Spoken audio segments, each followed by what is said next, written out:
I'm here with my friend Dr. Stewart, who is actually from Angelo State University, but during this last year or so has had a very special project about our census.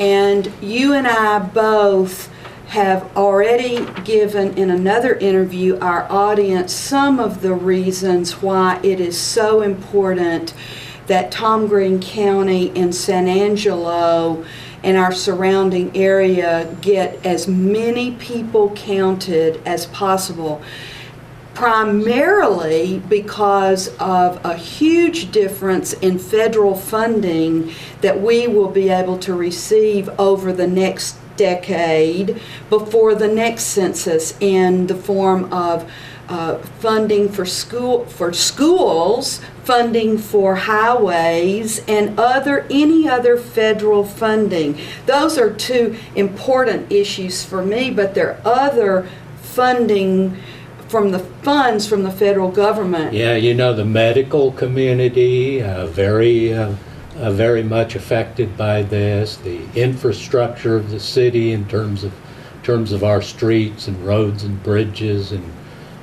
water system and so forth, that's very heavily affected by the funds that are driven by the count of the census. Well, you told us before, and we've read a lot about it in the newspaper these last weeks, that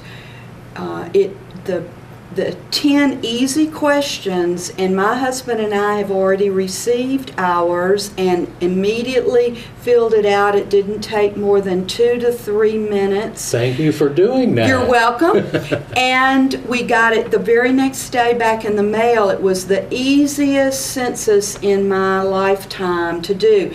It asked no confidential information. It didn't ask, am I a legal citizen? It did not ask how much money is in our household. No. It mainly wants to know how many people are living in our house. You know, literally, this is the easiest and simplest census since the very first one, way back in 1790 when they had. I wasn't there then. Well, Dr. I wasn't Stewart. either, but I've seen the form. They had 6 questions in it. Well, this truly was not embarrassing information in any shape, form, but you also told me in our audience before that it will be a criminal act if the Census Bureau shares anything confidential with any other government agency.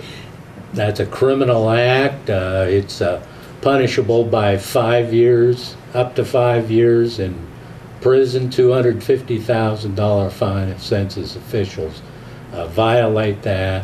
What they actually do with those questionnaires is lock them in a vault once the count is completed, and they stay in that vault for 72 years, at which time they are released to the archives for people who want to look up relatives and look at their family tree and so forth. Well, now we're getting close to the deadline or so for people to return their information by mail, and then if they don't return it by mail, many people are forming teams to go door to door to get the count. Is that right? Well, it's the Census Bureau that will hire a group of people. There will be hundreds of them, maybe 1,500 in this region, including San Angelo and several counties around us, and they will follow up on those places that did not return the forms. They will go to people's homes at different times of day, up to 7 or 8 different attempts to try to get a hold of them to get the information. The government is obligated to collect this information because of our Constitution. So the fastest way to not have someone have to come to my door is to return it through the mail. Yes, and of course it's next week. Next week is the final week. April the 1st is Census Day officially. that's when the Census Bureau would like to have everybody turn in their forms. And with that in mind, leading up to April 1st, there is a nationwide push called March to the Mailbox. Tell me a little bit about that. Actually, the march to the mailbox will occur a little after April the 1st. Okay. There's a little bit of reprieve here for people that are late. But this nationwide push will occur on April the 10th, and it will be an effort nationwide with some local involvement at several sites around the city to get in contact with people and to entice them, to talk to them, to explain complications, to answer their questions, to encourage them to turn in that census form if they haven't done it at that time. I thought there are a couple other neat things I would like our audience to know. One is the Census Bureau has a process called AdoptASchool, and one school in an area is adopted to sort of showcase how, for other schools, how to teach about the census. Absolutely. And this Friday, Fort Concho Elementary was chosen, and representatives from the Census Bureau will be there. Talk to us a little bit about what does it mean? It's a road show. What does that mean? Well, that means that the census, well, let's back up a step. Miss Barton and your staff that works at Fort Concho, they've done a wonderful job in the last several weeks teaching about the census to the children at Fort Concho Elementary. The children have been preparing posters and other things to display what they've been learning. That process comes to an end this Friday. The Census Bureau actually is sending in a big bus. They call this the road show, and it's traveling around the country to be present at certain events and to celebrate these kinds of events in various communities around the country. They will be at Fort Concho this Friday, and the children will be congratulated. They'll get to show off what they've learned. They'll be rewarded for what they've learned, and I understand that it's been a wonderful process over there at Fort Concho. Well, just like we do nearly every year, having children draw fire prevention posters, it helps them to remember steps in case there is a fire in their home. It also helps them to know how to prevent fires.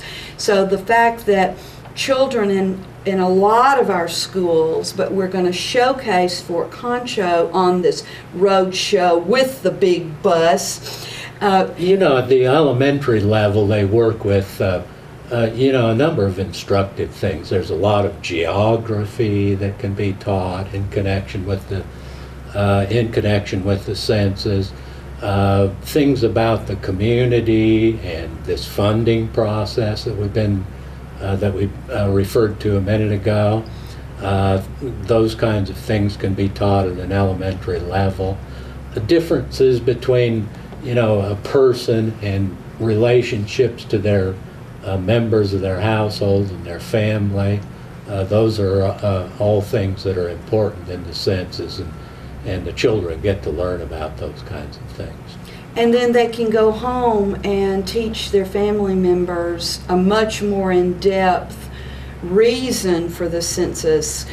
Kids are amazing with how much their sponge can hold. Absolutely. They're just amazing. Now talk to us a little bit about the interactive map that a lot of people, I would think, would be interested about how they can get online and get a ongoing count as they're coming in. Talk to me about that. Yeah, it's an interesting thing. People are getting used to Google Maps and, various kinds of interactive maps that are available in a number of contexts. Turns out that the Census Bureau actually produced the first of those digital maps and is the foundation of that industry, and from a technological standpoint. And this time around, they have produced a digital map. You can get to it at their website, at the 2010census.gov website. And this is a map where people can go on a daily basis, starting today, as a matter of fact. And they can use the map to get all the way down to their neighborhood if they want to see what kind of participation there is at the current time in responding to the census forms and questionnaires. And they can kind of follow that through the next several weeks as the forms are returned to the Census Bureau. Well, I just think that is really neat. They can see how their neighborhood compares to the rest of the city, how our city compares to others, and so on. Well, I'm very interested in trying that, Dr. Stewart. And if I can do it, anybody can do it. Yeah, I may need a child at Fort Concho Elementary to show me how to do it. Yeah, this is updated regularly with what the Bureau calls the male participation rates. And it's just a comparison of the percentage of people who received a form that then put it back in the mail and sent it back to the Bureau. Well, I think that's very neat. Is there anything else you think our audience would like to know right here at crunch time? Well, yeah, I can't overemphasize the importance of getting the forms back. It is very, very simple. Everybody that I've talked to has responded to it, like yourself, tells me how simple it is. It is the simplest since the 1790 census, the very first one that we did. And so it's tremendously important to the community. It's simple to do, and it is safe to do in terms of confidentiality.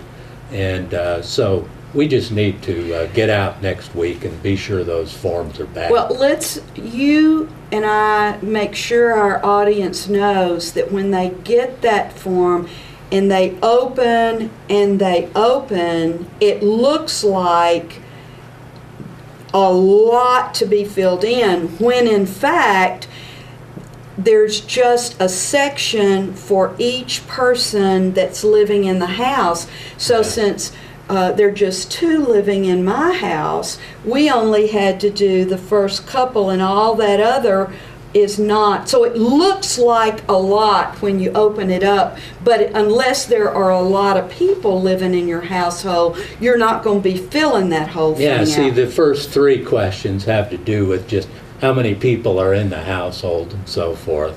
And then there are 7 questions about each of those individual people. And that's why it looks like multiple pages, because in some household there may be 6 people, so you have to ask those 7 questions for 6 different people in those cases. If there's just 2, then you just answer the 7 questions for those 2 people, or 4, or whatever number is involved. Well, I just wanted to make sure people, because when I first opened it, it looked like maybe those 10 questions had become 60 questions. Yes. But in fact, we only had to do the very first part. Yeah, we also want to, I think, emphasize that the questions are available in several languages, and there is a bilingual form that was mailed to areas of the city that the Census Bureau knows that there are a lot of Latino or Hispanic people residing, and there's a full Spanish form. There are forms in Korean and other languages, and those can be gotten at the various help centers and Be Counted sites around the city if people need the form in other languages. Well, that's helpful. Well, thank you, Dr. Stewart. And we are pushing and pushing to get a good count here in San Angelo. I think because of you and many other people who have been helpful to the Complete Count Committee, I think we've done a good job of spreading the word, creating a good understanding of the importance of the census. And again, I just want to encourage people to be responsive. Well, I hope they are too, because we want our fair share of the federal dollars here in San Angelo. We need those. We Yes, need sir. those for your Head Start program and many, many other school programs. Many other school programs. And for many other things across the community. Thank you, Dr. Stewart. Thank you.